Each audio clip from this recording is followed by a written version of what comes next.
जब भी कोई प्रेग्नेंट वुमेन मेरी क्लिनिक में पहली बार आती है, उनका सबसे पहला और सबसे बड़ा सवाल यही होता है कि डॉक्टर अब मुझे क्या खाना चाहिए और क्या बिल्कुल बंद कर देना चाहिए। अक्सर उनके साथ उनकी मदर और रिलेटिव्स भी होते हैं और हर किसी की अपनी एक लिस्ट होती है। कोई कहता है केसर खाओ, कोई कहता है पपीता मत खाओ और कोई कहता है कि अब तो तुम्हें 2 लोगों के लिए खाना पड़ेगा। इन सब बातों के बीच में रियल साइंस और सही न्यूट्रिशन की कोई भी बात नहीं करता। हाय एवरीवन, मैं हूं डॉक्टर शिवानी, एक ओबीजीवायन और फीटल मेडिसिन स्पेशलिस्ट। आज हम इन डिटेल समझेंगे कि एक हेल्दी प्रेगनेंसी डाइट कैसी होनी चाहिए, कौन से मिथ सही हैं और कौन सी ऐसी चीजें हैं जो मेडिकली आपके बेबी के लिए डेंजरस हो सकती हैं। सबसे पहला मिथ है 2 लोगों के लिए खाना। सबसे पहले मैं उस बात को क्लियर करना चाहती हूँ जो हम बचपन से सुनते आ रहे हैं कि प्रेग्नेंट औरत को 2 लोगों के लिए खाना चाहिए। मेडिकल पॉइंट ऑफ व्यू से ये बिल्कुल गलत है। आपको 2 लोगों के लिए नहीं बल्कि 2 लोगों की क्वालिटी के लिए खाना चाहिए। शुरुआती 3 महीनों में यानी फर्स्ट ट्राइमेस्टर में आपके बेबी का साइज एक छोटे से नींबू या बेरी जितना होता है। उसे एक्स्ट्रा कैलोरीज की जरूरत नहीं होती, उसे सिर्फ सही न्यूट्रिएंट्स चाहिए। दूसरे ट्राइमेस्टर में आपको सिर्फ 300 से 350 एक्स्ट्रा कैलोरीज की जरूरत पड़ती है,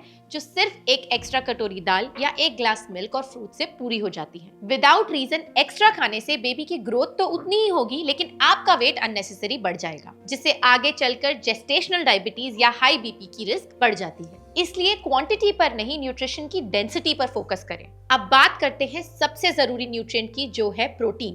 बेबी का हर एक सेल, उसका दिमाग, उसकी मसल्स और उसकी बोन्स प्रोटीन से बनी है। सिर्फ रोटी और सब्जी से प्रोटीन पूरा नहीं होता।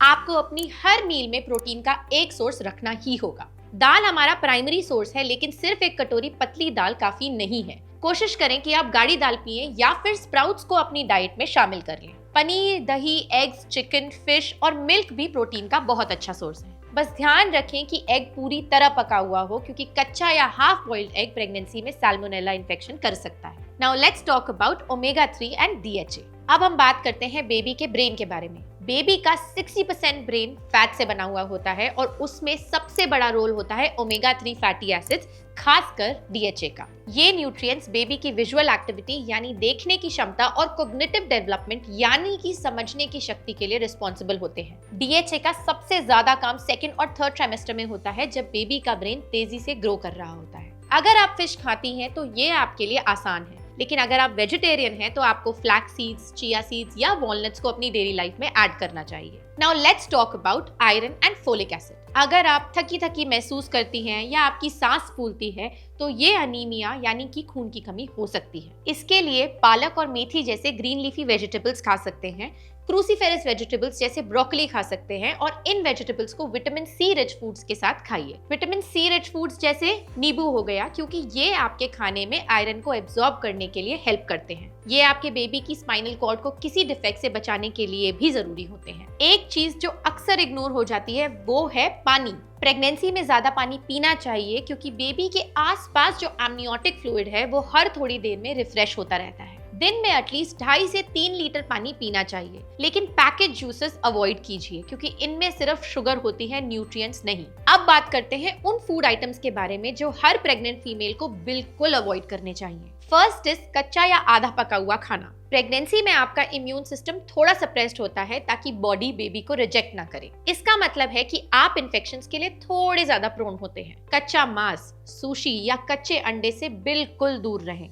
इनमें लिस्टीरिया या सैल्मोनेला जैसे हार्मफुल बैक्टीरिया हो सकते हैं, जो कि प्लेसेंटा को क्रॉस करके सीधे बेबी तक पहुंच सकते हैं। बाहर की सैलेड्स और स्प्राउट सैलेड्स भी अवॉइड करें, क्योंकि कच्ची सब्जियों में टॉक्सोप्लाज्मोसिस का खतरा होता है, जो कि बेबी की आंखों और दिमाग को हार्म कर सकता है। Second is high mercury fish. मछली हेल्थ के लिए अच्छी होती है, लेकिन कुछ बड़ी फिशेस में मर्करी की मात्रा बहुत ज्यादा होती है। मर्करी एक न्यूरोटॉक्सिन है, यानी ये बेबी के नर्वस सिस्टम के लिए जहर की तरह काम कर सकता है। अगर आप फिश खाना चाहती हैं तो छोटी मछलियां जैसे रोहू, कटला या पॉम्फ्रेट खा सकती हैं, वो भी हफ्ते में सिर्फ 1 या 2 बार। थर्ड इज अनपास्चराइज्ड डेयरी या सॉफ्ट चीज। बिना बॉईल किया या अनपास्चराइज्ड मिल्क और अनपैकेज चीज अवॉइड करो। हमेशा पैक्ड और पास्चराइज्ड दूध और दही का ही इस्तेमाल करें। Fourth is caffeine. बहुत सारी औरतों को सुबह चाय या कॉफी की आदत होती है। कैफीन प्लेसेंटा को क्रॉस करके बेबी तक जाता है। इससे बेबी की हार्ट रेट बढ़ सकती है और उसके बर्थ वेट पर भी बुरा असर पड़ सकता है। दिन भर में 200 मिलीग्राम से ज्यादा कैफीन नहीं लेना चाहिए, यानी लगभग 1 से 2 छोटे कप चाय या कॉफी के। Fifth is papaya and pineapple. Ripe papaya थोड़ी क्वांटिटी में सेफ हो सकता है, लेकिन कच्चा या आधा पका पपीता में लेटेक्स और पेपेन जैसे एंजाइम्स होते हैं जो यूट्रस में कॉन्ट्रैक्शंस शुरू कर देते हैं। पाइनएप्पल में ब्रोमलिन होता है जो कि सर्विक्स को सॉफ्ट कर देता है। ऑल्दो रिस्क इन्हें ज्यादा क्वांटिटीज में खाने से होती है, पर फिर भी जितना हो सके अवॉइड कीजिए या कम खाएं।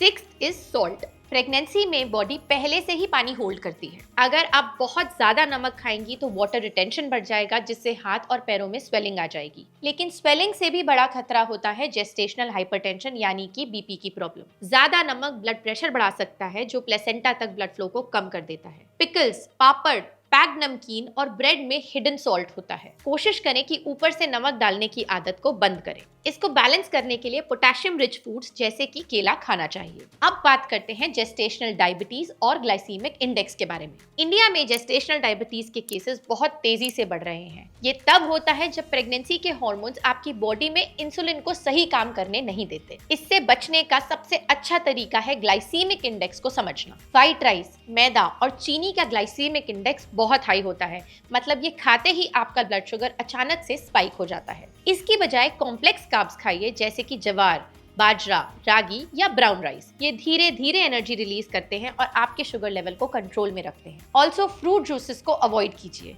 रॉ फ्रूट्स खाना ही प्रेफर करें। इनमें प्रेजेंट फाइबर आपकी डाइजेशन को स्मूथ रखेगा और आपको एसेंशियल न्यूट्रिएंट्स भी प्रोवाइड करेगा। नेक्स्ट इज हर्बल काढ़ास। हम सबके घरों में थोड़ी सर्दी खांसी होने पर काढ़ा पीने का रिवाज है, लेकिन ध्यान रखें कि कुछ हर्ब्स यूट्रोटॉनिक होते हैं, यानी कि वो यूट्रस में इरिटेशन बढ़ा सकते हैं। बिना अपने डॉक्टर से पूछे हर्बल टी पीना अवॉइड करें। Next is small and frequent meals. Pregnancy में एसिडिटी और हार्टबर्न बहुत कॉमन होता है क्योंकि प्रोजेस्टेरॉन हार्मोन आपके डाइजेशन को स्लो कर देता है। इसका सबसे अच्छा सोल्यूशन है स्मॉल एंड फ्रीक्वेंट मील्स। 3 बड़ी मील्स खाने के बजाय दिन में 5 से 6 छोटी छोटी मील्स को खाएं। रात का खाना सोने से एटलीस्ट 2 से 3 घंटे पहले खा लें ताकि एसिड रिफ्लक्स की प्रॉब्लम ना हो। खाने के बाद 10 से 15 मिनट की ब्रिस्क वॉक करना जरूरी है। ये आपके मेटाबॉलिज्म को एक्टिव रखता है और आपके शुगर लेवल्स को भी स्टेबल बनाए रखता है। प्रेगनेंसी में क्रेविंग्स होना नॉर्मल है, लेकिन यहाँ आपको अपने दिमाग पर थोड़ा कंट्रोल रखना होगा। बाहर का जंक फूड, प्रोसेस्ड स्नैक्स और सॉफ्ट ड्रिंक्स सिर्फ एम्प्टी कैलोरीज देते हैं। इनमें नमक और प्रेजर्वेटिव्स बहुत ज्यादा होते हैं।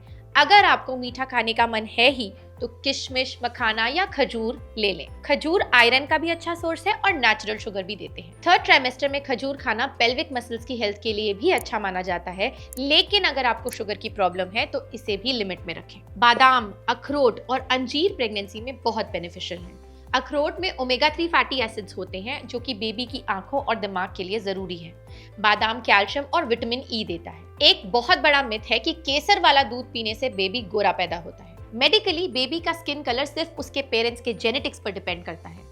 केसर दूध पीने से नींद अच्छी तो आ जाती है और ये मूड बूस्ट भी करता है, लेकिन इसका बेबी के कलर से कोई लेना देना नहीं है। साथ ही केसर की मात्रा बहुत कम होनी चाहिए क्योंकि ज्यादा केसर बॉडी टेम्परेचर भी बढ़ा सकता है। लोग ये भी कहते हैं कि घी खाने से डिलीवरी आसान हो जाती है। घी एक हेल्दी फैट है और लिमिटेड क्वांटिटी में जरूरी है, लेकिन ये ल्यूब्रिकेशन का काम नहीं करता कि बेबी बाहर आसानी से निकल आए। विटामिन की टैबलेट्स आपकी खराब डाइट को ठीक नहीं कर सकती। टैबलेट सिर्फ सप्लीमेंट्स हैं, वो असली खाने की जगह नहीं ले सकती। खाने से जो न्यूट्रिएंट्स मिलते हैं उनका एब्जॉर्प्शन और नेचुरल बैलेंस टैबलेट से हमेशा बेहतर होता है। हमारे घरों में अक्सर रात को बचा हुआ खाना सुबह खाया जाता है। प्रेगनेंसी में इसे अवॉइड करने की सलाह देती हूँ। ठंडा बचा हुआ खाना लिस्टीरिया बैक्टीरिया का घर बन सकता है। हमेशा कोशिश करें कि ताज़ा खाना यानी कि फ्रेशली कुक्ड मील्स ही खाएं। तो मैं एंड में यही कहना चाहूंगी कि न्यूट्रिशन के लिए आपका गोल होना चाहिए एक बैलेंस्ड प्लेट। उस प्लेट में थोड़ा प्रोटीन हो, थोड़े हेल्दी कार्ब्स हो और बहुत सारी सब्जियां हो। अगर आप इस बैलेंस को बनाए रखेंगी तो आपका वेट भी सही तरीके से बढ़ेगा और डिलीवरी के बाद वापस शेप में आना भी इजी होगा। और हाँ, खाना खाते वक्त खुश रहें क्योंकि आपका मेंटल स्टेट भी बेबी के डेवलपमेंट को बहुत अफेक्ट करता है। मैं हूँ डॉक्टर शिवानी और अगर आपको ये वीडियो अच्छी लगी तो please like, share and subscribe करें।